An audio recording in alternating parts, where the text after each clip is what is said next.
வருடத்திலேயே மிகச் சிறந்த நாட்கள் என்ன தெரியுமா? ஜுல்ஹஜ் மாதத்தினுடைய முதல் 10 நாட்கள். இந்த 10 நாட்களில் தேர்ந்தெடுக்கப்பட்ட நாள் என்ன தெரியுமா? அரஃபாவினுடைய நாள். அல்லாஹ்வுடைய தூதர் ஸல்லல்லாஹு அலைஹி வஸல்லம் சொன்னார்கள், அல் ஹஜ்ஜு அல் அரஃபா. ஹஜ் என்று சொன்னாலே அரஃபாவில் தங்குவதுதான். அரஃபாவினுடைய மைதானத்தில் இஹ்ராம் அணிந்து ஒரு ஹாஜி அல்லாஹ்விடத்திலே கையேந்தினால் அல்லாஹ் அதை கொடுக்காமல் இருப்பதில்லை. நபி ஸல்லல்லாஹு அலைஹி வஸல்லம் சொன்னார்கள், மா மின் யௌமின் அக்ஸர மின் ஐ யஅதிகல்லாஹு அபீதம் மினன் நாரி மின் யௌமி அரஃபா. அரஃபாவினுடைய தினத்தில் அல்லாஹ் அடியார்களை நரகத்திலிருந்து வெளியேற்றுவதை போல வேறு எந்த நாளிலும் வெளியேற்றுவது கிடையாது. மலக்குமார்களிடத்திலே கேட்கிறான், மா அராதஹா உலாய், என்னுடைய அடியார்கள் என்ன நாடுகிறார்கள்?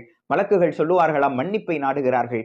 அல்லாஹ் சொல்லுகிறான், மலக்குகளே உங்களை சாட்சியாக வைத்து சொல்லுகிறேன், கது கஃபர்து லஹும், அவர்கள் எல்லோரையும் நான் மன்னித்து விட்டேன்.